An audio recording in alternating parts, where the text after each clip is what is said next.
Hi everybody, it's Susie back at Orlando and the Eukanuba National Championship, and this exquisite creature that you are seeing is a Cane Corso. But first I'm going to go up to his owner and ask him, what's your name, where are you from, and what's this guy's name? Jimmy Stancho from Grand Bay, Alabama, and this is Grand Champion Django.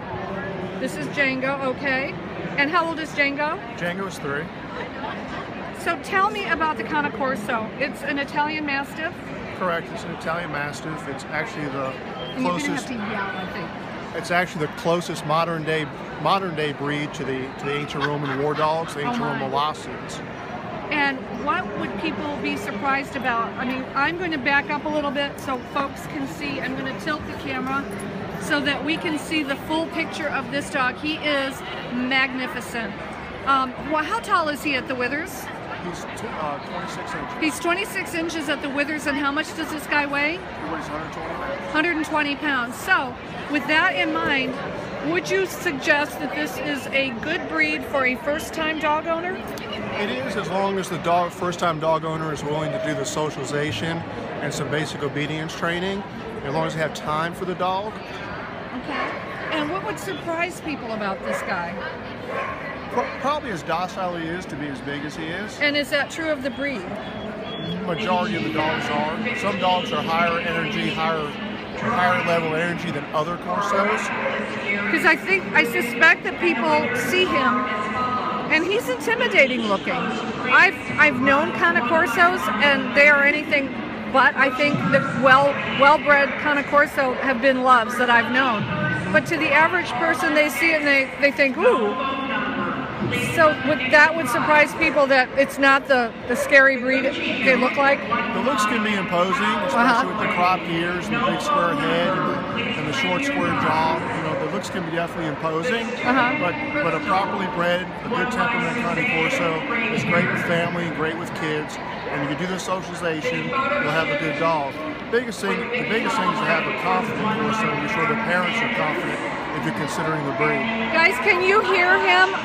We are competing with an announcement, so hang on. Let's wait for the announcement to be done. Okay, so everybody can hear him? Okay, so I'm sorry, go ahead and finish. And the biggest thing is a confident Cane Corso. And if you're interested in the breed, I suggest you always visit the breeder and see the parents. And make sure the parents are social and they're confident and they're not reserved or by any means have any fear towards you. What health testing do you recommend for this breed? Are they generally a pretty healthy breed, or hips? Overall, there are no breed-specific issues, but the typical issues of a large breed, hips, elbows, heart, things of those nature, it's good to check. We check that on our breeding stock. And recently, the OFA has put the Cane Corso into the chick program, and the chick requirements are elbows, heart, and hips.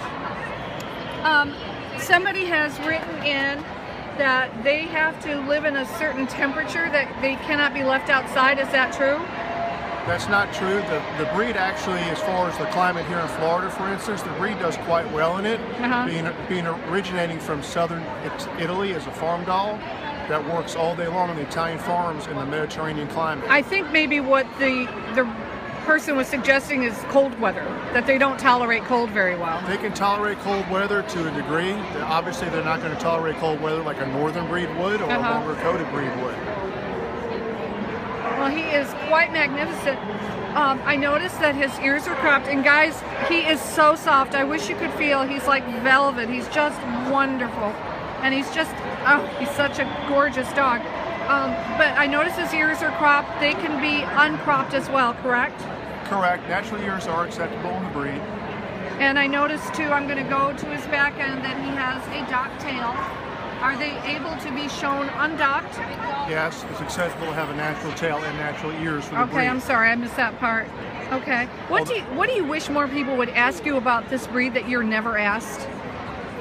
Honestly, we get asked a lot of questions, which is always good, you know. The biggest thing would be the health testing, and when I have puppy inquiries, that's one of the things that I'm not asked. Most people that call, they want to know how big the dog is, they want to know what color puppies you have, but they never ask about the health testing. Well, as we all know, and I think most of my audience or most of the people listening to this are dog savvy people, recognize the importance of health, and we're all over that. What other things do you do with him? Now, he was originally intended to be a guard dog. The original Cane Corsos that the modern day breed has been derived from was a versatile Italian farm dog. The Italian farmers would use the dog for whatever purposes they might need, whether it was hunting, herding, protecting the livestock from predators, both natural predators and humans. So the versatility is the key for the breed. So in 2015, what are people doing with their Cane Corsos? Well, most people have them strictly as pets. Although we have Cane Corsos in working venues and excelling at whatever they do, whether it's weight pull, agility. And we've got some Cane Corsos here doing agility this weekend. We have Cane Corsos doing dock diving. Again, the versatility aspect of the origins continues on. They're definitely much more than just a protection dog. They can do bite work as well as any other breed. We have Schützen titled Cane Corsos, but overall, the heritage, there's true to their heritage, they can continue to do and excel in anything that's presented to them. Is the military or police using them at all? Not that I know of. It seems like they would be a natural in that line. You know, there would be a good police dog, but you know, a lot of people I've talked to that use the Mals and the Shepherds, you know, they want the dog obviously to bite when it has to, but they don't want to inflict any more damage than is necessary. And the jaws of these guys is very powerful. So if they were used for that type of work, whoever they bit, they could actually break the bones. Now, I noticed that he has impressive dewlaps. Is he considered what we might call a drooly breed?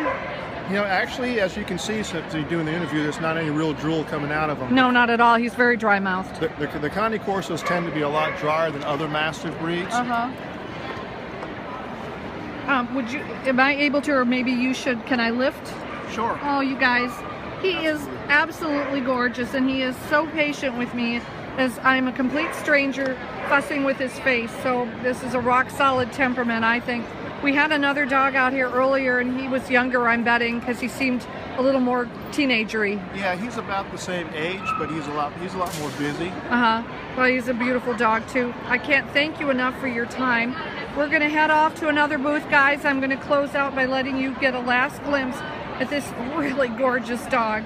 All right, see y'all in a little bit.